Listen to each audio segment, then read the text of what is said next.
Start. चलो, कोई ऐसा व्यक्ति जो पहली बार बैठ रहा है आज? आप सेकंड, बाकी इधर सारे अपनी। सर आप थे कल? बहुत ही बढ़िया। चलिए सर, तो शुरू करें एक बार वापस से। अच्छा, अपन लोगों ने कल एक चैप्टर स्टार्ट किया था विच वाज बेनामी ट्रांजैक्शन एक्ट। चलिए, बहुत ही बढ़िया। अच्छा, बेनामी ट्रांजैक्शन के अंदर कल अपन ने एक टर्म सीखी थी, attachment. What does that mean? Prohibitory order. अच्छा, प्रोहिबिटरी ऑर्डर मतलब कि आप प्रॉपर्टी एंजॉय नहीं कर सकते? कर सकते हो, कुछ भी कर सकते हो। देखिए सर, शर्मा रहा है। हाँ हाँ, मतलब कुछ भी कर सकते हो, मतलब रह सकते हो, रेंट पे दे सकते हो उसको। नहीं, रेंट पे नहीं दे सकते। क्या दिक्कत है रेंट पे देने पे?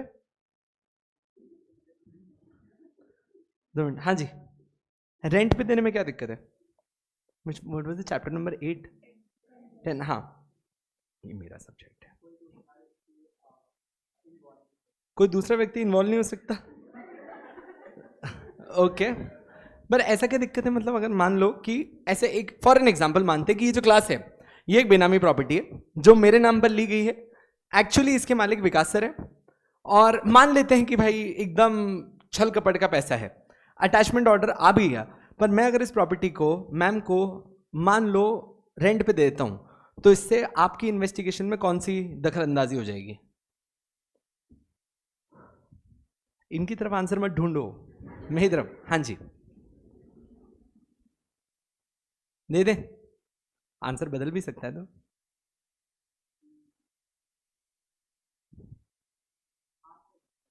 आ सकती है दखल अंदाजी। क्या इन्नी सी तो है, ये क्या करेगी?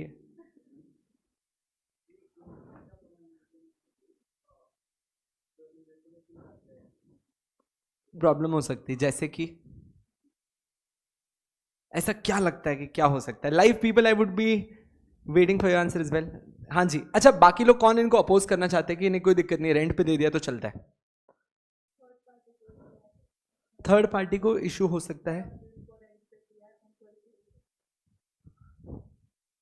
क्या?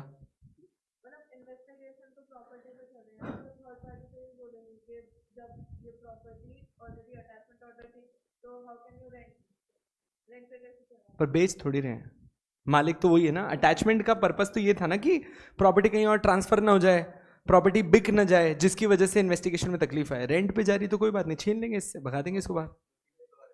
प्रॉपर्टी से प्रोसीड्स तो आ रहे हैं। अच्छा, मुझे एक बात बताओ, ज्यादा अच्छा फायदा नहीं है कि भाड़ा आता रहे, तुम ज्यादा पैसे ले पाओगे इनसे? हाँ जी, कोई पीछे आंसर दे दे जी मैम। वो उनका,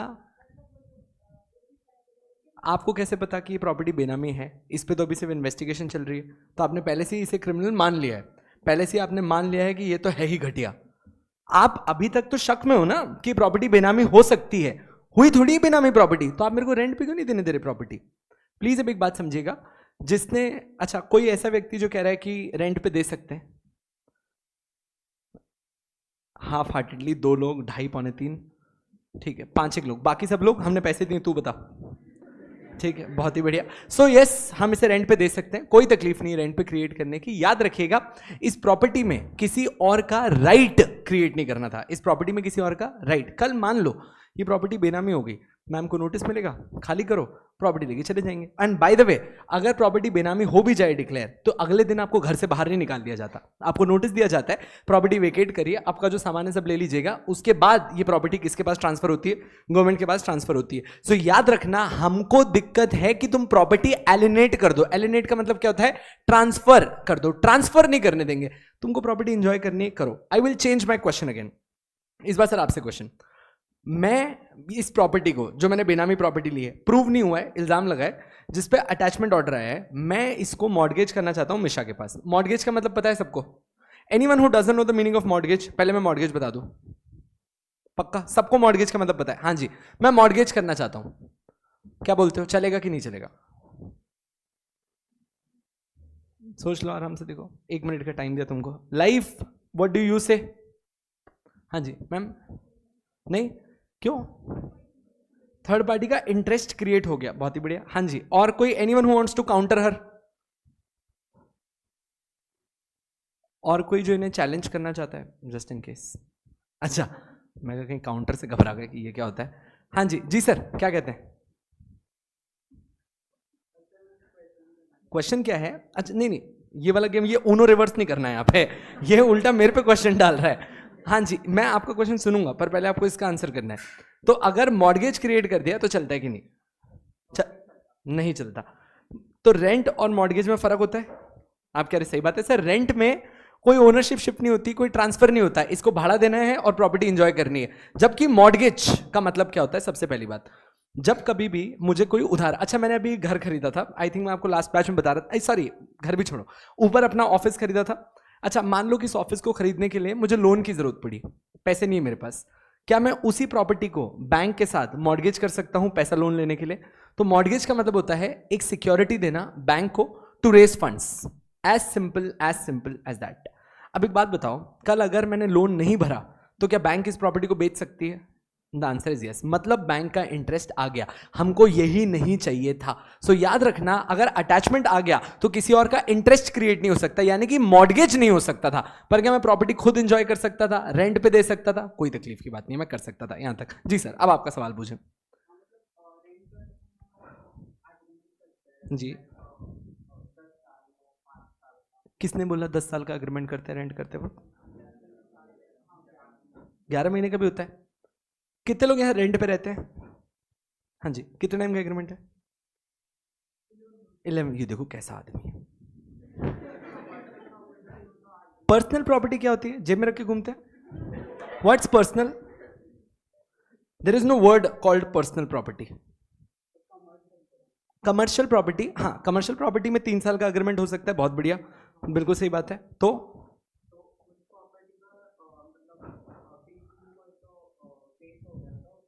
बहुत ही बढ़िया। तो आपका कहना है कि सर कमर्शियल प्रॉपर्टी में फिर प्रॉब्लम हो सकती है। अच्छा एक सेकेंड, यहाँ पर कोई है जिनके घर वाले ने कोई कमर्शियल प्रॉपर्टी रेंट पे ले रखी हो या फिर दे रखी हो रेंट पे? आपने ही दे? वेरी गुड यार, घर पे। जी मैम, आप लोगों ने रेंट पे दे रखी है। अच्छा अगर कल आपको वो दुकान खाली करवानी है तो खाली करवा ही नहीं सकते?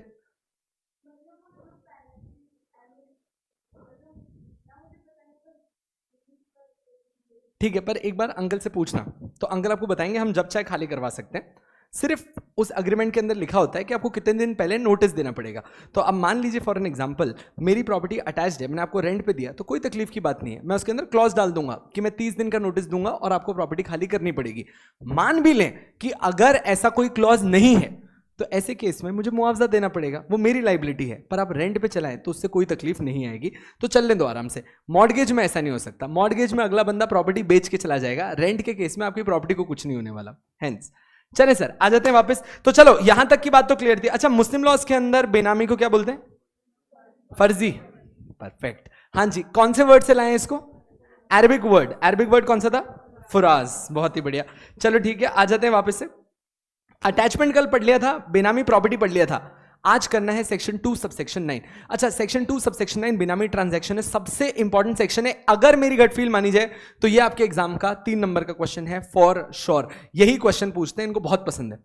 इसमें 2 चीजें हो सकती है आपके सामने। एक चीज क्या हो सकती है याद रखना, या तो ये डायरेक्टली पूछेंगे दैट व्हाट अमाउंट्स टू बेनामी ट्रांजैक्शन, बट आप प्रोफेशनल पेपर दे रहे हो, देयर आर ग्रेट चांसेस कि ऐसा क्वेश्चन ना आए। लास्ट ईयर में क्या क्वेश्चन आया था? लास्ट टू लास्ट ईयर का क्वेश्चन है that Vikas purchased a property in the name of his wife out of his disclosed income. The income tax property, sorry, the authority under Income Tax Act has stated that this property is Benami and they want to confiscate the same. List out whether this is a Benami property or not and also explain what is a Benami property. Question समझ में आया? Question बहुत simple था, क्या बेनामी property होती है बताओ, पर पूछने का तरीका बदल दिया। एक रिश्ता बनाया हस्बैंड वाइफ के बीच में और बोला हस्बैंड ने वाइफ के लिए प्रॉपर्टी खरीदी अपने पैसों से, तो ये बेनामी है या नहीं है? क्या बोलते हो, बेनामी है? नहीं है। एग्जैक्टली आपका आंसर सही है, पर खाली नो लिखा तो 0 मिलेगा अपने को। उस टाइम पे सेक्शन 2 सबसेक्शन 9 देना है। ये इनका फेवरेट क्वेश्चन है। अगर 10 अटेम्प्ट हुए हैं तो 10 में से 5 बार यही क्वेश्चन पूछा है इन लोगों ने पूरे चैप्टर के अंदर। सो 50% प्रोबेबिलिटी से इसी क्वेश्चन की होती है, बस पूछने का तरीका बदलते रहेंगे। अच्छा बहुत स्लोली बहुत स्टेडली समझना, एक एक लाइन क्या बोलता है। सेक्शन 2 सबसेक्शन 9, इस एक्ट का सेक्शन 2 सबसेक्शन 9 बोलता है कि बेनामी ट्रांजैक्शन का मतलब होता है कोई भी ऐसा ट्रांजैक्शन और अरेंजमेंट वेयर अब प्रॉपर्टी, डोंट गो अहेड, इसने प्रॉपर्टी वर्ड यूज किया है। प्रॉपर्टी मूवेबल होगी या इमूवेबल होगी या दोनों? दोनों चलता है ना। अगर मैंने ऐसे फ्रॉड करे हुए पैसों से या किसी और के पैसे से डायमंड खरीदे तो ये भी बेनामी प्रॉपर्टी हो सकती है। झूठे नाम पर प्रॉपर्टी खरीदना ये भी बेनामी हो सकता है। So now where a property is transferred या फिर is held by a person, भैया एक प्रॉपर्टी किसी व्यक्ति को ट्रांसफर करी गई है या फिर एक प्रॉपर्टी कोई व्यक्ति होल्ड कर रहा है जिसका कंसिडरेशन कहां से आ रहा है, हैज बीन प्रोवाइडेड और पेड बाय अनदर पर्सन। आराम से फर्स्ट पॉइंट था, whenever the consideration of a property is paid by someone else, और इस प्रॉपर्टी को किसी और नाम पर होल्ड किया जा रहा है, and the property is held for the immediate or future benefit directly or indirectly of the person who has provided the consideration, और ये प्रॉपर्टी किसके बेनिफिट के लिए होल्ड करी जा रही है, जिस व्यक्ति ने कंसिडरेशन प्रोवाइड किया। अच्छा एक इमेजिन करते हैं अपन बात, अपन ने कल हरीश का एग्जांपल लिया था। हरीश सर ने पिछले 2 साल में प्रेस्टीज में 7 प्रॉपर्टीज खरीद ली, बानेर में, बावधान में, हर जगह प्रॉपर्टी खरीद रहा है वो। मेरे हिसाब से दुनिया खरीदने निकला है, उसको सब खरीदना है। जब उसको मौका मिलेगा वो प्रॉपर्टी खरीदता है। मुझे ऐसा लगता है कि इतने पैसे हरीश सर के पास नहीं है। हरीश सर के पास जो पैसा आ रहा है उसका स्रोत कैपिटल मार्केट का टीचर प्रोवाइड कर रहा है, मतलब विकास वोरा। विकास सर के पास है भर भर के पैसा, ठीक है। अच्छा अब विकास सर ने क्या किया, विकास सर हरीश सर के नाम पे प्रॉपर्टी खरीदते हैं। अब अगर मैं आपसे पूछूं कि भैया ये हरीश है जिसने अभी एक प्रॉपर्टी खरीदी जिसका कंसिडरेशन विकास सर ने भरा, तो विकास सर, हरीश सर, पहले तो मुझे इस एक्ट के हिसाब से इनका नाम बताना। हरीश सर कौन हो जाएंगे, बेनामीदार। बहुत बढ़िया, ये बन गया बेनामीदार, सही है। अच्छा विकास सर क्या होंगे, इसमें कल बात हुई है क्या, इतना तेज कैसे आंसर कर रहे हैं। हाँ जी, तो एक तरफ है बेनिफिशियल ओनर, एक तरफ है बेनामीदार। अच्छा एक सेकेंड, इस केस में the property is held by one person, the consideration is provided by another person, और ये जो प्रॉपर्टी होल्ड करी जा रही है वो डायरेक्टली या फिर इनडायरेक्टली किसके बेनिफिट के लिए करी जा रही है, जिस व्यक्ति ने इसका कंसिडरेशन प्रोवाइड किया था। क्या ये क्लासिक केस हो जाएगा बेनामी प्रॉपर्टी का। अच्छा एक सेकेंड, हरीश सर विकास सर की बीवी है, हरीश सर विकास सर के कोई सगे भाई हैं, दूर दूर का कोई ब्लड का रिश्ता नहीं, इतना क्यूट है हरीश कि उसके नाम पे प्रॉपर्टी ली जाए, नहीं, आई लाइक दैट। मतलब कि आप ये कह रहे हो कि सर कोई भी रिश्ता नहीं है कि हरीश सर के नाम पे प्रॉपर्टी ली जाए, कुछ बनता ही नहीं, उल्टा इसकी प्रॉपर्टी बेच देनी चाहिए। अच्छा अब अगर मैं अभी बात करूं, यहां आप कह रहे हो कि सर कोई कनेक्शन नहीं दिख रहा कि क्यों प्रॉपर्टी खरीदी जा रही है, और प्लस ऐसा डिस्क्लोज भी नहीं किया गया है कि विकास सर ने पैसे दिए या कुछ भी हुआ है। चलो हम इसको गिफ्ट मान लेते, पर बता तो देते कि विकास सर ने पैसे दिए, ऐसा बताया भी नहीं है। तो क्या ये क्लासिक केस है जहां पर एक बेनामी ट्रांजैक्शन हो रहा है। तो आ जाओ इधर, अगर अब मैं खाली ये फर्स्ट पॉइंट तक यहां तक देखूं, इसको बिना देखे एक बार बोलने की कोशिश करते, थैंक्स इतना घूरने के लिए उसे। हाँ जी एक बार वापस इधर देखें, सेक्शन 2 सबसेक्शन 9, क्या मैं कह सकता हूं बेनामी transaction means any transaction in which a property is held in the name of one person, the consideration of which is provided by another person, and the property is held directly और indirectly for the immediate और future benefit किसका, of the person who provided that consideration. याद हुआ। अब इसको बिना देखे एक बार बोल के देखते हैं। तो सर अ बेनामी transaction is a transaction in which a property is held by one person and the consideration of which is provided by some other person, and the property is held for the benefit of either directly, indirectly, immediately or for future, किसके लिए, for the one who provided the consideration। sure enough, जिसने consideration दिया उसको क्या बोलते हैं, beneficial owner. जिसके नाम पर प्रॉपर्टी खरीदी उसको क्या बोलते हैं, बेनामीदार। बहुत ही मस्त, 2-9। अच्छा एक सेकेंड, अब कुछ मेरे सवाल जिसको अपन देखते हैं कि आप लोग कैसे आंसर करते हैं। इफ आई आस्क यू, अच्छा सबने हिंदू अनडिवाइडेड फैमिली का नाम सुना, HUF। अच्छा आई थिंक आप में से बहुत सारे लोगों ने फर्स्ट ग्रुप मुझसे ही पढ़ा हुआ है, तो हमने HUF के ऊपर काफी बात करी होगी। कितने लोग हैं जिनको HUF के बारे में बिल्कुल नहीं पता कि HUF होता क्या है। No one. अरे इनको मत देखना, इनको खुद नहीं आता, पूछूंगा बिखर जाएंगे अभी। हाँ जी सबको आता है HUF, पूछो सवाल। तो तू ही आसाल है हाँ पक्का पूरा HUF नहीं बताया ना 100 उठक बैठक करेगा तू भी, गुड देखा इतने में आ जाते बात। तो अच्छा एक सेकंड, हिंदू अनडिवाइडेड फैमिली अपना एक पुराना कल्चरल बिजनेस स्टाइल है जो हिंदूज ने अपनी स्मृतिज और श्रुतिज से बनाए। जो अपन कहते हैं कि भाई पुराने टाइम से जब एक फैमिली साथ में रहती थी, मिलकर काम करते थे, घर के जो सबसे बुजुर्ग होते हैं, सबसे ओल्डेस्ट, उसको आप कर्ता बुलाते हो, जो इस पूरे घर को संभालेगा। अच्छा अब एक बात समझना, सारी की सारी प्रॉपर्टी कौन होल्ड करता है, कर्ता। पर हक तो सबका होता है, पैसा तो सबका होता है, हिस्सा तो सबका होता है, चलो फिर इसको भी बेनामी कह देते हैं, क्योंकि the property is held in the name of some person, consideration is provided by another person and it is being held for the benefit of the other person. चलो इसको भी बोल दें बेनामी। नहीं, ये क्यों बेनामी नहीं है? हिंदू इसलिए, तो फैमिली है तो चलता है। पक्का देख लो, कुछ और रीजन बनता हो तो पक्का बस फैमिली है इस वजह से। देखो अभी मैंने क्वेश्चन में अगर हिंदू हटाया फिर तुम्हारे आंसर हिलने लगेंगे, सर अब नहीं पता हमें, तो इसीलिए पूछ रहा हूं फैमिली के पीछे क्यों भाग रहे हो। चलिए बहुत ही बढ़िया। Sir how can I buy ECIPL? बाबू first learn ECIPL, we will tell you how to buy it. Please इधर लिंक मांग रहे, मैं बताता हूँ। यस अकेडमी की वेबसाइट पे जाके अचानक मुझे याद आया EMI है, हाँ तो हम कहाँ पर थे? इधर। अच्छा दोस्त, कर्ता वाले केस में एक बात बताओ, चाहे हिंदू अनडिवाइडेड फैमिली है, क्या ये इनका डिस्क्लोज्ड इनकम है? क्या हिंदू अनडिवाइडेड फैमिली की क्लियर बाय लॉज प्रैक्टिस होती है कि सारी प्रॉपर्टी कौन होल्ड करता है? कर्ता होल्ड करता है अपने मेंबर्स पे, क्योंकि ये डिस्क्लोज्ड है, ये बेनामी नहीं है। अगर ये डिस्क्लोज्ड है तो ये बेनामी नहीं है। अच्छा चलिए अब मैं आपसे एक क्वेश्चन और पूछता हूं। तो भाई अपना विशाल ने भाई CS में ऑल इंडिया रैंक लगाया AIR 1, ठीक sir, we got really proud. हम भाई विकास कुछ ज्यादा ही खुश हो गया, तो विकास ने भावनाओं में आके कह दिया कि भाई ये क्लास मैं तेरे नाम करता हूं, गिफ्ट एकदम बढ़िया। नहीं करेगा विश्वास रख, बट एक एग्जांपल कि भाई हम गिफ्ट कर देंगे तुझे प्रॉपर्टी। अच्छा डिजर्व करता है, बच्चे ने इतने नंबर लाए, हमने क्या किया, हमने भाई एक पूरा अग्रीमेंट बनाया जिसमें गिफ्ट डीड बनाई, गिफ्ट में लिखा कि भाई हमारा विशाल इसके नाम पर ये प्रॉपर्टी जारी है and we transferred this property to him. Please मुझे बताइए क्या ये एक वैलिड ट्रांजैक्शन है? वैलिड है। He is holding a property जिसका कंसिडरेशन किसी और ने दिया है, तो फिर ये भी बेनामी है?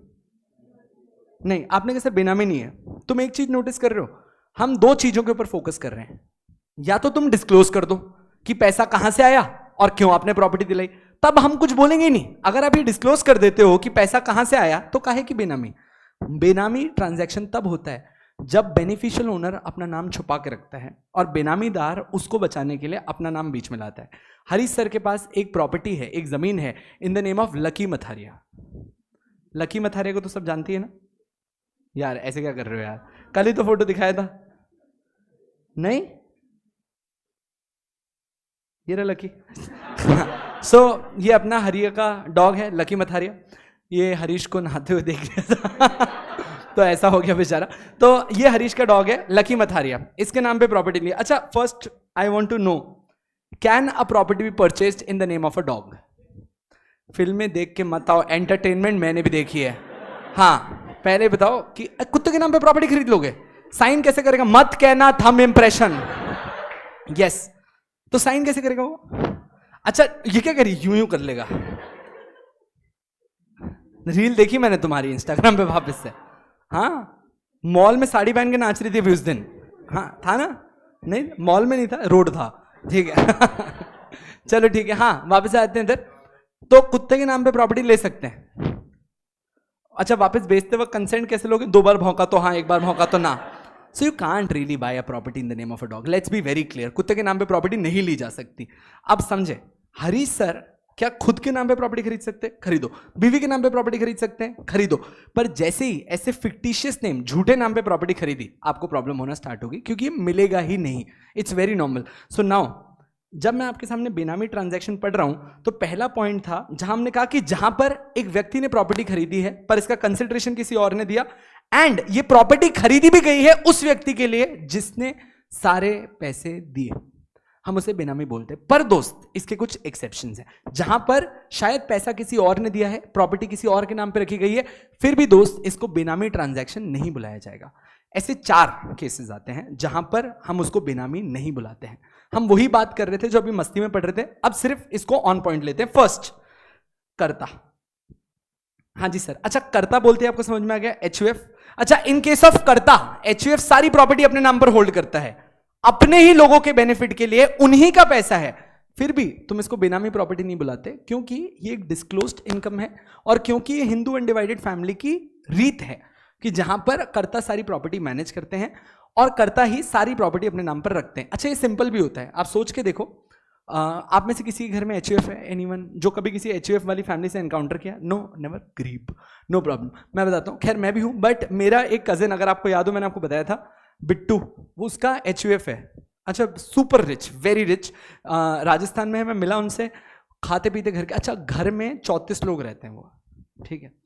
पहली बात तो उसे घर बोलना ही नहीं चाहिए, वो जिला है, ठीक है, मतलब उस घर का नाम रख देना चाहिए, मतलब ऐसा कुछ अलग सा।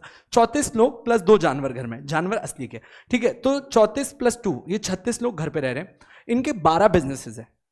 जो बच्चा पैदा हो गया इधर बैठ जा, इधर बैठ जा, इधर बैठ जा, इनका चलता रहता है। ये लोग पढ़ाई वढ़ाई में कोई विश्वास नहीं रखते और रिच हैं, क्यों ही करनी पड़ेगी। एक दिन की उनकी इनकम है 2.5 से 3 लाख रुपए, ठीक है।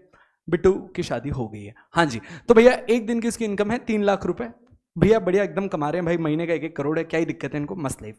सो आई वॉज वेरी कीन, मैंने उनसे पूछ लिया ऐसे कि अच्छा जैसे इनके घर में जाओ ना, एक सामने की साइड पे इतना बूढ़ा आदमी बैठा रहता है, वो जबरदस्ती डांटते हैं सबको फॉर नो गुड रीजन। क्यों चिल्ला रहे हैं मेरे को समझ में भी नहीं आता, मतलब कोई मेहमान भी आए तो डांट खा के जाता है। सो मैं ऐसे ही गया, तो मैं कहा एक बार वो अंकल दिखाना, तो बोले ये करता है। अच्छा अब समझो, मान लो कि ये कर्ता की प्रैक्टिस हटा दें, तो 34 लोग हर प्रॉपर्टी को साथ में ओन करेंगे। बेचने जाओगे तो बेचोगे कैसे? अगर 34 में से 2 ने भी मना कर दिया तो प्रॉपर्टी बिकनी नहीं है तुम्हारी। अच्छा अगर 34 लोगों को मालिक बनाओगे, एक ने कहा रेंट पे देना है, एक ने कहा मैं रहूंगा, एक ने कहा कुछ नहीं करना, क्या करोगे? It's a very big problem. तो हिंदूज ने बहुत सोच समझ के ये प्रैक्टिस बनाई थी कि किसी एक व्यक्ति को कंट्रोल देना है, पर उस व्यक्ति को बोल दिया कि भाई तू याद रखना, तू ये प्रॉपर्टी इन सबके बेनिफिट के लिए होल्ड कर रहा है, तो जो भी डिसीजन लेगा वो सबके इंटरेस्ट में लेना।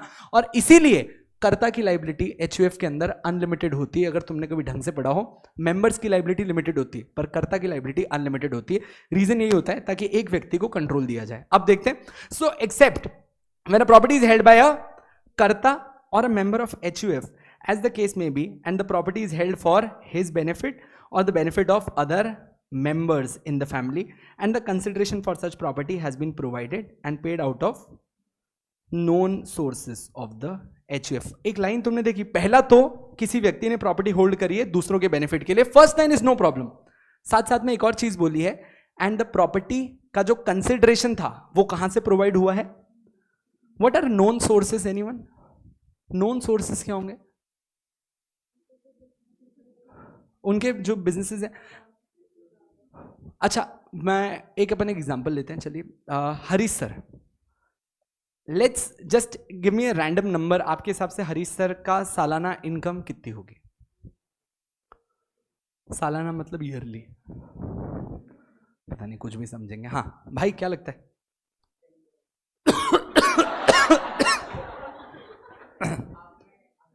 नहीं बेटा, अंदाजा बहुत गलत है। 10 करोड़ हमसे बात ना करता हो, और 10 करोड़ में डायनासोर पालता, कुत्ता पालता, वो भी ऐसा मरियल सा। चलो ठीक है, थोड़ा रीजनेबल अंदाजा लगाते हैं। हाँ राइट, ये वाला थोड़ा सही लग रहा है। 1-2 करोड़ थोड़ा वाजिब लगता है कि हाँ 1-2 करोड़ कमाया, 10 करोड़ का मुंह दिखता है उसका। हाँ जी, सो 1-2 करोड़ रख लेते हैं अपन। तो हरीश की सालाना इनकम 2 करोड़ रखते हैं। अच्छा मैं अगर अच्छा आप भी चाहो तो आप हरीश के पैन नंबर से उसके ITR देख सकते हो, इट्स वेरी नॉर्मल। मैं बताता हूँ उसका ITR। लास्ट ईयर का नेट प्रॉफिट है उसका 6 लाख रुपए का, नेट प्रॉफिट 6 लाख रुपए।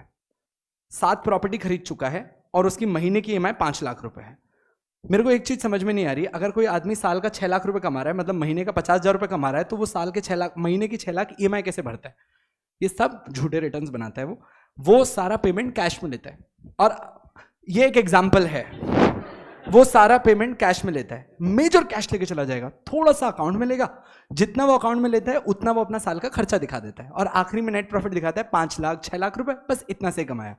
अब सर अगर मैं उसकी डिस्क्लोज्ड इनकम बोलूं तो डिस्क्लोज इनकम के हिसाब से हरीश जी फकीर है, ठीक है, 5-6 लाख रुपए कमाते हैं, इससे ज्यादा नहीं कमाते हैं। पर अगर मैं उसकी अनडिस्क्लोज इनकम की बात करूं तो हम सब फकीर है उसके सामने। सो हरीश सर की अगर मैंने कंपैरिजन दिया तो अगर अपन ITR के हिसाब से देखें तो भाई 5-6 लाख रुपए, और जबकि उल्टा अगर ऐसे देखो तो बहुत रिच है। अब जब प्रॉपर्टी खरीदने जाओगे तो अपना काला धन कैसे चलाओगे? या तो तुम प्रॉपर्टी का अमाउंट कम कर दो और कैश में खरीदो प्रॉपर्टी, या फिर तुम पेपर पे लिखोगे। अब मान लो मैं आपको एक जनरल भारत की प्रैक्टिस बताता हूं, तुम आगे चल के बढ़ोगे, खूब प्रॉपर्टी खरीदोगे। जनरली प्रॉपर्टी की डील में 50% कैश चलता है ब्लैक का, और 50% वाइट चलता है। ये जनरल प्रैक्टिस है। अब कोई अगर नौकरी वाला आदमी हो, उसके पास बेचारे के पास नहीं हो, तो फिर वाइट में ट्रांजैक्शन करते हैं। हमारे लिए भी फायदा है, कैश निकल जाता है, सामने वाले के लिए भी फायदा है, उसका टैक्स बच जाता है, मुनाफा कम दिखता है। अब ये HUF ने एक प्रॉपर्टी खरीदी है। हमने कहा आपने 5 करोड़ की प्रॉपर्टी खरीदी, हमको सिर्फ आप बहुत क्लियर चीज दिखाओ, आपके फाइनेंशियल रिटर्न्स में दिखाओ क्या इतना पैसा आपके पास था जितने की आपने प्रॉपर्टी खरीदी। इसीलिए तुम हरीश को ले लो, मेरे को ले लो, विकास को ले लो, हम तीनों लोग कुछ भी खरीदते हैं ना, हम लोन लेते हैं जानबूझ के। आपको याद है विकास कहता है take loans, take loans. This is the reason हम लोन लेते हैं। हमको उस टाइम पे लोन की जरूरत नहीं होती है, पर हम कैसे दिखाएं। अभी मैं कार खरीदने गया, ठीक है, तो गाड़ी की कुछ प्राइस थी 73, मुझे ना चाहते हुए भी लोन लेना जरूरी था। 73 लाख की कार पे मैंने जान पूछ के 40% लोन करवाया। ये 40% लोन करवाना क्यों जरूरी था? वरना मेरे से एक सवाल उठता कि 73 लाख आए कहां से? पिछले साल तो आपने 17 लाख कमाए हैं टोटल। मतलब एक एग्जाम्पल की तौर की बात बता रहा हूं। मेरे रिटर्न्स भी कोई इतने बहुत पावरफुल नहीं है। मैंने 17 लाख का प्रॉफिट दिखाता हूं हर साल 50,000 से प्रॉफिट बढ़ रहा है। पहले 16, फिर 16.5, 17, इस बार 17.5 दिखाऊंगा बस।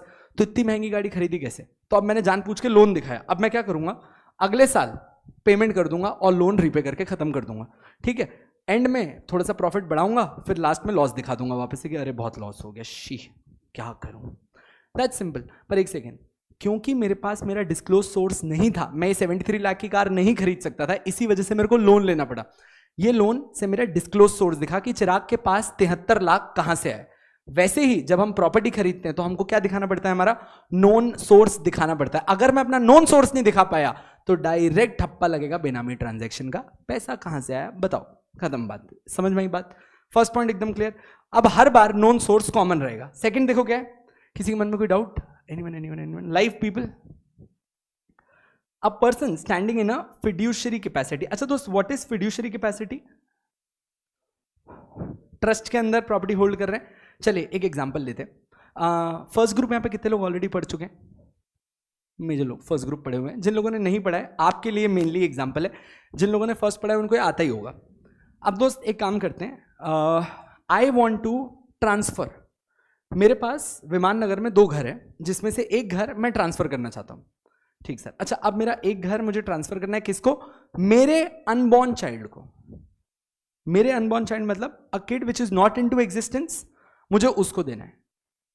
पर क्या करूं, कैसे पास ऑन करूं? मुझे डर है इनकेस अगर मैं मर गया तो क्या होगा, कैसे कुछ भी। बस मुझे एक श्योरिटी चाहिए कि ये प्रॉपर्टी अगर मेरे जाने के बाद, अगर मेरा बच्चा मान लो कि he was in the 6th month of the वूम, और वो उसको जब वो आए तब उसे मेरी प्रॉपर्टी मिले, तो मैं क्या करूं?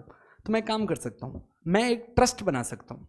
ट्रस्ट बना के विकास को ट्रस्टी बना दिया, और ये प्रॉपर्टी मैं विकास को दे दूंगा। मैं भैया आप इस प्रॉपर्टी के मालिक हैं, पर आप ना इसे बेच सकते हैं ना आप इसके साथ कुछ कर सकते हैं।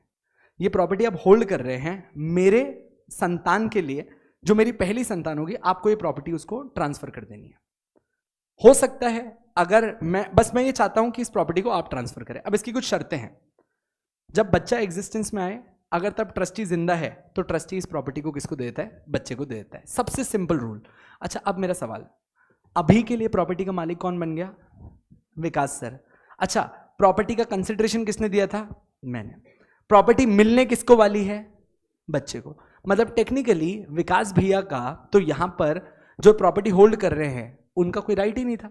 पर फिर भी क्या हम ऐसा एक ट्रस्ट बना सकते हैं? यस, आप ऐसा एक ट्रस्ट बना सकते हो। तो हमने बोला सेकंड केस होता है जब आप फिड्यूशियरी कैपेसिटी में ट्रस्टी बनाते हो।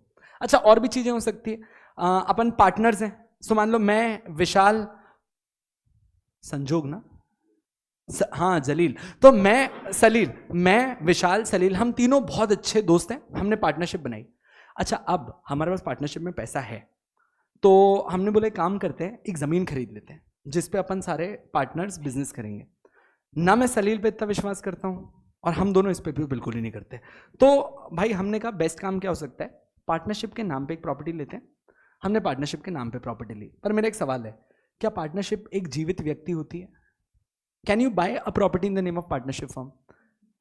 It is not sui generis। sui generis मतलब वो जीवित नहीं है। A company is a legal entity, partnership is not. तो अब ऐसे में क्या होता है, हमने पार्टनरशिप के बिहाफ पर मेरे को ट्रस्टी बना दिया कि भैया चिराग इस प्रॉपर्टी को होल्ड कर रहा है, पर ये प्रॉपर्टी किसके लिए होल्ड की जा रही है? सारे पार्टनर्स के लिए होल्ड की जा रही है। कल जो भी डिसीजन होगा वो इन तीनों के लिए लिया जाएगा। क्या मैं कह सकता हूं कि a person who is standing into a fiduciary capacity for the benefit of another person towards whom he stands in such capacity and includes a trustee or a partner. ये भी exempt है, इनको भी हम बेनामी ट्रांजैक्शन के अंदर नहीं लेकर आएंगे.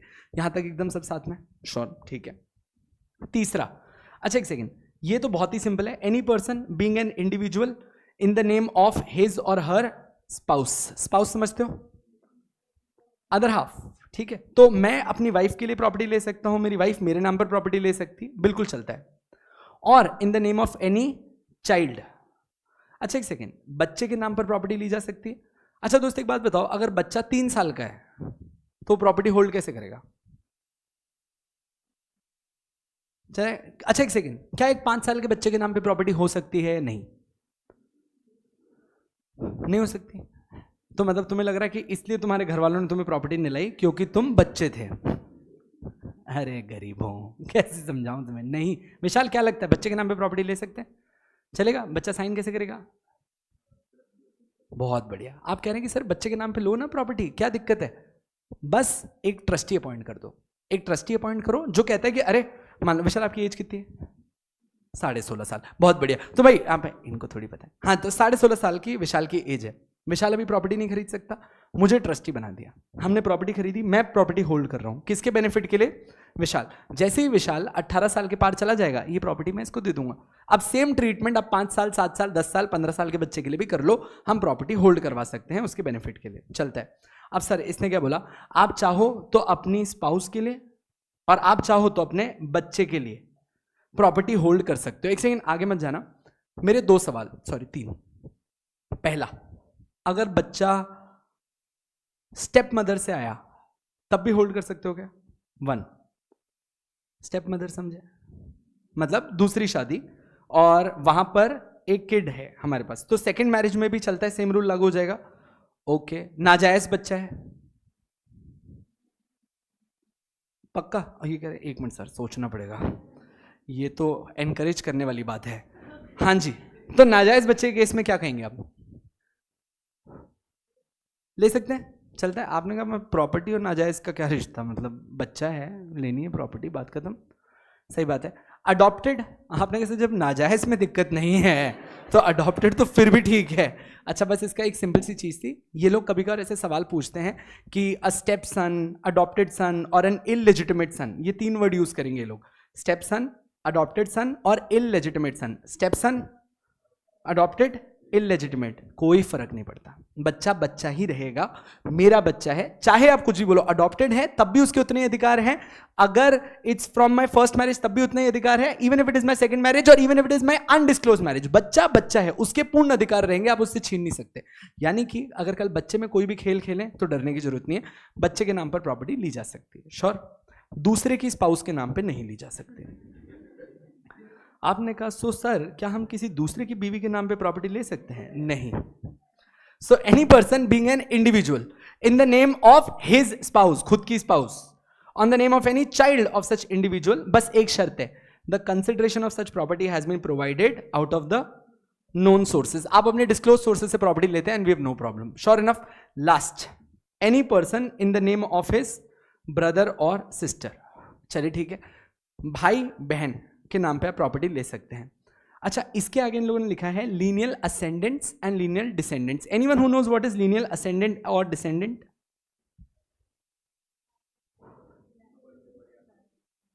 बहुत ही बढ़िया. तो आप कह रहे हैं कि सर देखो, चिराग के पेरेंट्स मतलब असेंडेंट्स, या फिर उधर मेरे भाई बहन या उनके बच्चे, ये मेरे डिसेंडेंट्स हैं.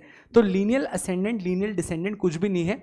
मेरे ही ब्लड लाइन में मेरे ऊपरी लोग, मेरे ही ब्लड लाइन में मेरे नीचे के लोग, इन सब के नाम पर भी मैं प्रॉपर्टी ले सकता हूं. I have a question. मेरे पुत्र को पुत्र हुआ, मतलब मेरा पोता, क्या मैं उसके नाम पे प्रॉपर्टी खरीद सकता हूं? खरीद सकते हो. Lineal ascendants, lineal descendants, pretty much clear.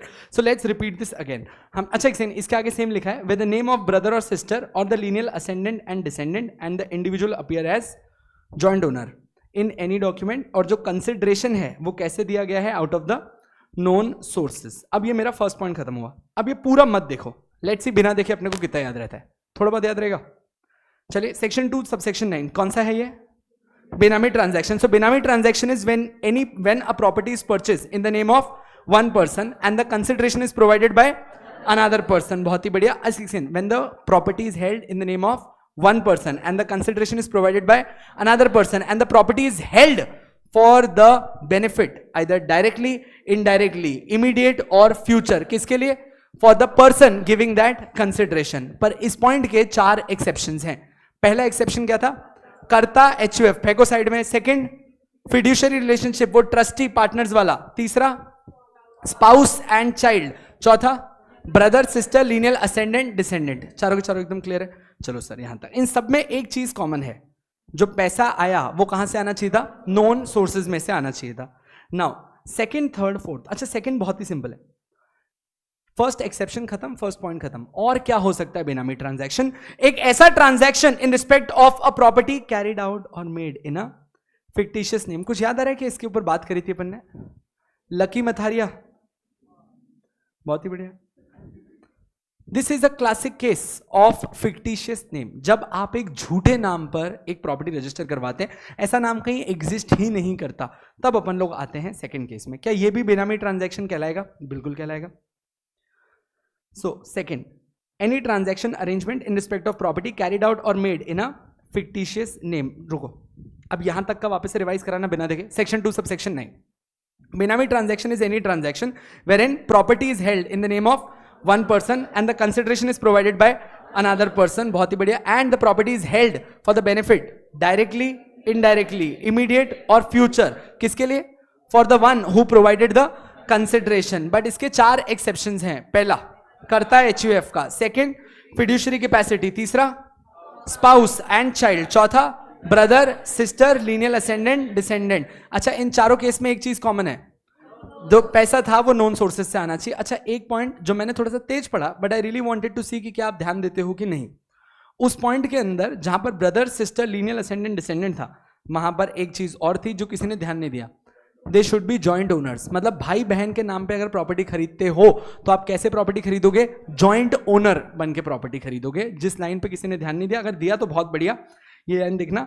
And the individual appears as joint owners. ये सिर्फ एक ही जगह कंडीशन है ब्रदर सिस्टर के केस में, बाकी जगह कंडीशन नहीं है. Short till now. चलिए सेकेंड केस क्या था? If the property is held in the name of a fictitious person. Fictitious मतलब बहुत ही बढ़िया. तो मतलब कोई झूठा नाम. ठीक है, माइकल मोदी. ठीक है. So what we are trying to say, this name doesn't really exist. तीसरा, अ ट्रांजैक्शन और arrangement in respect of a property where the owner of the property is not aware or he denies the knowledge of such ownership. वाह, हम गए, हम जाके, ma'am आपका नाम क्या है? सेजल. हम सेजल क्या है? हमने कहा सेजल आपके पास ये प्रॉपर्टी है और आप बेनामी दार हैं. आपने प्रॉपर्टी खरीदी. कहती व्हाट, मेरे पास प्रॉपर्टी है? मुझे तो पता ही नहीं था. अच्छा इस बेचारी को पता ही नहीं किसके नाम पे प्रॉपर्टी रजिस्टर्ड है. क्या ये भी एक क्लासिक बेनामी ट्रांजैक्शन का केस है जहां मालिक मना कर दे? आपने कहा सर कोई पागल ही होगा जो मना करेगा. करते हैं क्योंकि पनिशमेंट बहुत सीवियर है. पकड़ा जाते तो कहते अच्छा हमें तो पता ही नहीं है हमारे नाम पर प्रॉपर्टी थी, ले लो प्रॉपर्टी, खत्म. सो अ ट्रांजैक्शन और arrangement in respect of a property where the owner of the property is not aware, या फिर वो मना कर देता है कि मैं इस प्रॉपर्टी का मालिक हूं. 3 चीजें हो गई. बिना देखे एक बार 3 पॉइंट्स बोलना वापस से. सेक्शन 2 सबसेक्शन 9 बेनामी transaction. So whenever a property is purchased in the name of one person, the consideration of which is provided by another person and the property is held for the benefit directly, indirectly, immediately or for future. किसके लिए? For the person who provided the consideration. ये first point था. इसके 4 exception है. पहला, karta HUF. Second, fiduciary relationship, trustee partner. तीसरा, spouse child. चौथा, बहुत ही बढ़िया, brother sister lineal ascendant lineal descendant. इन चारों की कॉमन कंडीशन क्या है? गोबरों. इन चारों की जॉइंट कंडीशन क्या थी? नॉन सोर्सेज से पैसा आना चाहिए. और जॉइंट ओनर्स की कंडीशन कब लगती है? Brother sister lineal ascendant descendants में. Second point, when the property is held in the name of a fictitious person. तीसरा, the owner of the property denies or he says I am unaware of the property. Last, fourth point, और ये topic खत्म. any transaction or arrangement in respect of, ma'am आप थोड़ा कल के लिए जल्दी नहीं आ गई? 5 ही मिनट बचे. हाँ हाँ हाँ हाँ हाँ, तो ये तो होता रहेगा। ये तो अच्छा अच्छा, वन ही दे रही हो क्या? फीस जमा कराने की थी, कोई बात नहीं, सॉरी, इट्स ओके।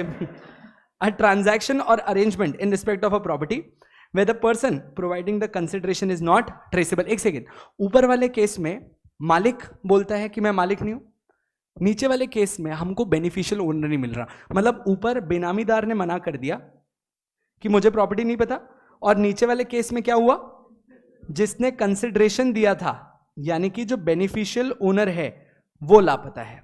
समझ में आया क्या चारों पॉइंट? तो लास्ट पॉइंट था transaction arrangement in respect of a property where the person providing the consideration is not traceable, या फिर वो फिक्टिशियस है। दाऊद इब्राहिम, दाऊद इब्राहिम की इंडिया के अंदर मल्टीपल जगहों पे प्रॉपर्टीज है, कहते हैं पुणे में बहुत सारी प्रॉपर्टीज है उसके पास, but he has never acquired the property in his name. जिनके नाम पर वो प्रॉपर्टी खरीदता है हम लोग उन पे शक करते हैं, बहुत बार, बहुत है पुणे में तो दाऊद इब्राहिम की बहुत प्रॉपर्टी की बात करी जाती है कि यहाँ इसकी प्रॉपर्टी, यहाँ इसकी प्रॉपर्टी, कहते हैं कि कोई इसका साला है, कोई इसका, ये समझ में भी नहीं आता, इनका पूरा फैमिली ट्री समझने जाओगे घबरा जाओगे तुम, तो भाई नहीं समझ में आता कि कहाँ पर क्या है, बट इसके पास बहुत सारी प्रॉपर्टीज हैं यहाँ पर। वन, जिस बंदे को पकड़ा अपन ने, अगर वो बोल दे कि अरे ये प्रॉपर्टी मेरे नाम पे है, मुझे नहीं पता, तो आप थर्ड केस में आ जाते हो। सही है। चौथा, अगर हमें शक होता है कि भैया जिसने कंसिडरेशन दिया और वो मिल नहीं रहा, जैसे कि दाऊद इब्राहिम, अगर वो मिल नहीं रहा तब भी आप बेनामी ट्रांजैक्शन के अंदर आ जाते हो। तो मतलब जिसके नाम पर प्रॉपर्टी ली, अगर वो मना कर दे तब भी बेनामी प्रॉपर्टी है, जिसने पैसा दिया था वो मिल नहीं रहा तब भी प्रॉपर्टी क्या कहलाएगी? बेनामी। पूरा सेक्शन याद हो गया? Section 2 sub section 9। चलो एक बार रिपीट कर देते हैं, उसके बाद इसका पूरा चार्ट बनवा देता हूं and we can probably stop over here. हाँ जी दोस्त, अभी बात करते हैं उसके ऊपर वापस से। सेक्शन 2 सब सेक्शन 9, अभी तुम ज्यादा बोल सकते हो। So benami transaction is a transaction where in a property is purchased in the name of one person and the consideration is provided by another person and the property is held for the benefit either directly, indirectly, immediately or futurely for the person who provided the consideration. However, this point has 4 exceptions. First, HUF कर्ता, दूसरा fiduciary capacity trustee partners, तीसरा spouse and child, चौथा brother sister. Brother sister में क्या एक चीज और, joint owners होने चाहिए। चारों का कॉमन पॉइंट क्या था? नोन सोर्सेज में प्रॉपर्टी खरीदनी चाहिए। Second case of benami transaction whether property is purchase in a fictitious name. तीसरा, where the person who is owning the property denies or he is unaware of the property. चौथा, where the person who provided the consideration is fictitious or can not be found. Works पूरा section 2 sub section clear है? यही आपका homework question है answer writing के लिए। एक ही minute रुकिएगा, I will give you a good question.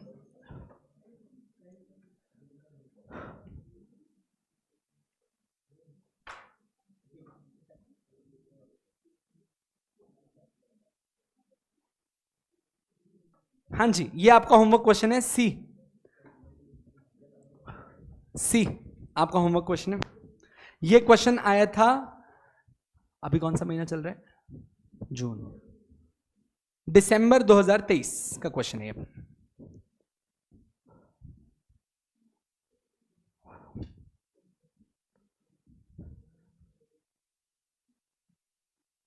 जो लोग फोटो खींच रहे हैं, घूम जाएगा ये फोटो।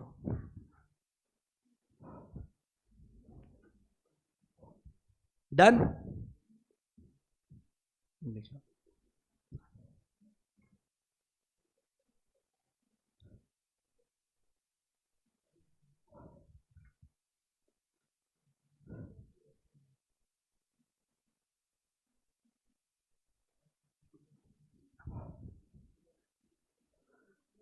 हाँ जी, एक मिनट विदुषी, बस इनको लिख लेने दो। लिख लिया क्वेश्चन? अब आंसर भी लिखोगे क्या?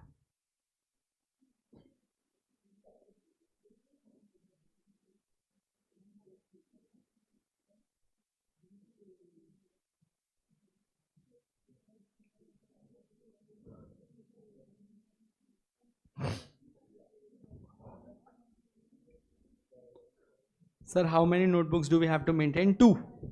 One for answer writing, one for chart making.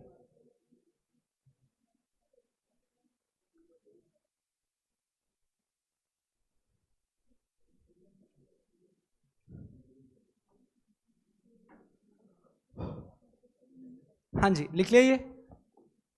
Third point क्या है एक बार दिखा दो मैम। आप थर्ड पॉइंट पूछ रहे हो या फिर एक्सेप्शंस का थर्ड पॉइंट पूछ रहे हो?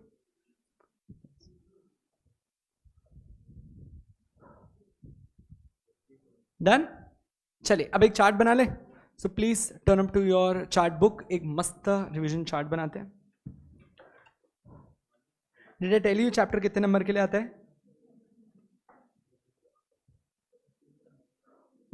5 माइट बी 9, 5 to 9 के आसपास चल सकता है। अच्छा मैं माइट भी क्यों बोल रहा हूँ? क्योंकि न्यू सिलेबस है, अभी तक सिर्फ 1-2 पेपर ही हुए हैं, तो इट्स येट नॉट क्लियर कि ये लोग कितनी वेटेज देते हैं। ओल्ड सिलेबस होता तो मैं इसको 4 नंबर के लिए बोलता, 4 बहुत था। नए सिलेबस में क्योंकि फॉरेन लॉज बहुत डिलीट हो गए हैं तो ये अच्छे चैप्टर्स बन गए हैं। सो 5 to 9 मार्क्स के आसपास का ये चैप्टर रहता है।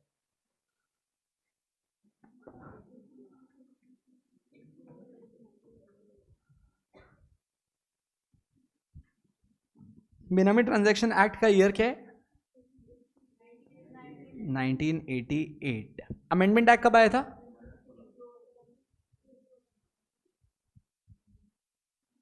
इसका अमेंडमेंट एक्ट लगता है 2016। चलिए अब इसके अंदर अपने को सबसे पहले लिखना है एक्चुअली बेनामी ट्रांजैक्शन है।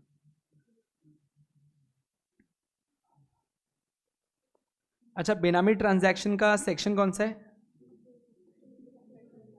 2 सबसेक्शन 9।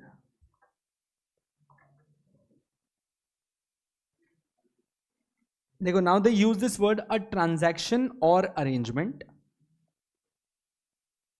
सर अरेंजमेंट क्यों बोलते हैं ये लोग? क्योंकि आप दोनों के बीच में एक आपसी सहमतता है। अच्छा एक तुम्हारे लिए क्वेश्चन, तुम सर्च करके आना इसके ऊपर। विशाल के नाम पे मैंने एक प्रॉपर्टी परचेज करी, बेनामी प्रॉपर्टी है। ये साला पलट गया, वापस ही नहीं दे रहा प्रॉपर्टी। कहता आपने कब परचेज करी? मेरी है, मैं ही रहूंगा, मैं क्या कर सकता हूँ इसके खिलाफ? क्या अग्रीमेंट? चोरी करने के agreement?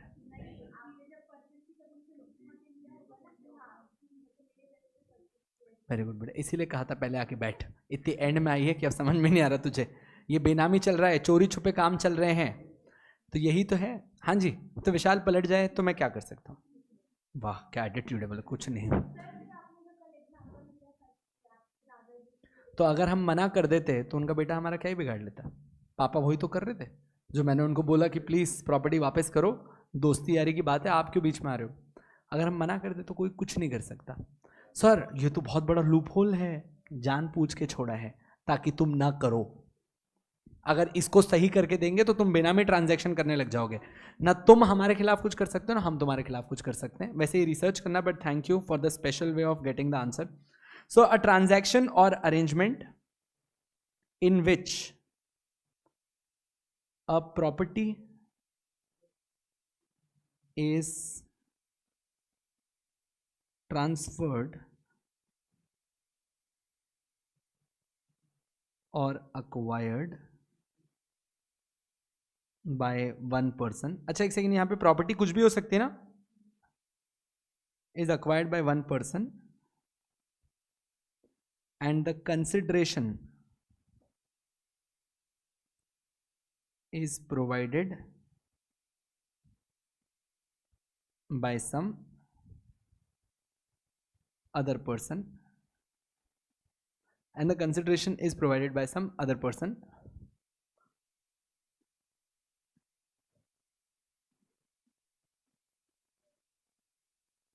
and the property is held for the direct और इनडायरेक्ट, आप पूरा लिखना, फॉर द डायरेक्ट इनडायरेक्ट और इमीडिएट और फ्यूचर बेनिफिट, डायरेक्ट इनडायरेक्ट और इमीडिएट और future benefit of the person who provided, of the person who provided the consideration। हाँ जी दोस्त, इसके आगे इसके कुछ एक्सेप्शंस है क्या? तो आप चाहें तो इसके आगे एक्सेप्शंस लिख सकते हैं, मैं इसके साइड में लिख रहा हूं बस यहाँ पे। इस पॉइंट के एक्सेप्शंस है 4। सबसे पहला कौन सा था? So in case of HUF karta, बहुत बढ़िया। और कौन सा था? Fiduciary relationship. A fiduciary relationship का मतलब क्या होता है? फिड्यूशरी का मतलब क्या होता है? A relationship of trust and confidence. Fiduciary is a relationship of trust and confidence. HUF fiduciary relationship. तीसरा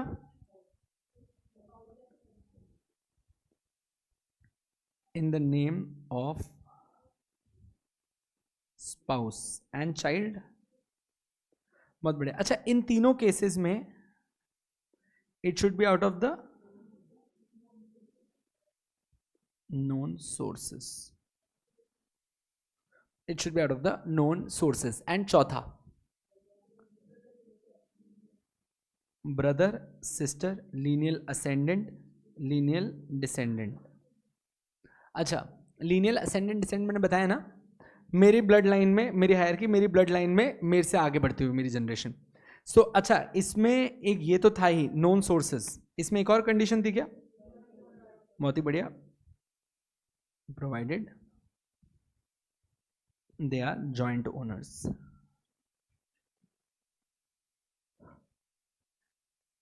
हाँ जी, ये हो गया आपका फर्स्ट पॉइंट। सेकंड पॉइंट क्या था? whether ट्रांजैक्शन, इसको आदत डालो, whether transaction or the arrangement is done. आज भी हो गया, ऐसी बातें कर रहे हैं। In fictitious name, when the transaction is done in fictitious name, झूठे नाम पर हमने ट्रांजैक्शन किया है। श्योर है? अच्छा, तीसरा पॉइंट भी सेम लैंग्वेज ही होगा, वेयर द, पहले ये पूरा सेम लिखना, वेयर द ट्रांजैक्शन और arrangement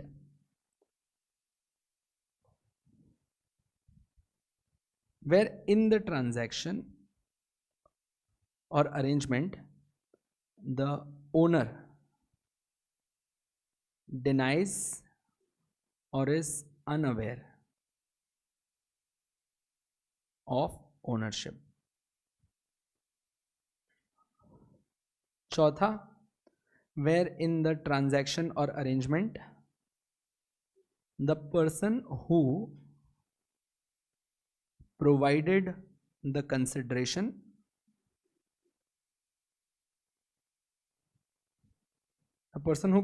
consideration is fictitious or cannot be found। खत्म, डन राइटिंग।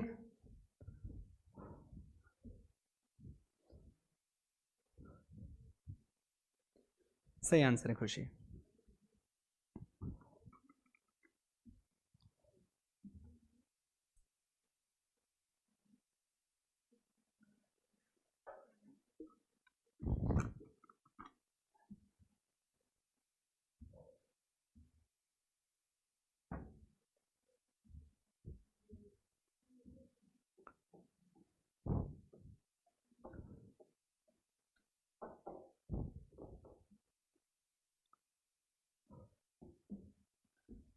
चलो भाई, तो मैं आपकी आज्ञा लेता हूँ। आई लीव, आप लिख लीजिए, स्क्रीन पे ऑन ही है जब तक विपुल सर पधार रहे हैं। और लाइव वाले को आई थिंक कल आप लोग का ऑफ है, कल आप लोग को ऐप पे माइग्रेट करेंगे और परसों से will be starting back again. So see you around day after tomorrow. जय हिंद, जय Maharashtra, have a good one, bye bye. Ma'am कहाँ थी? बाय। चलो लाइव।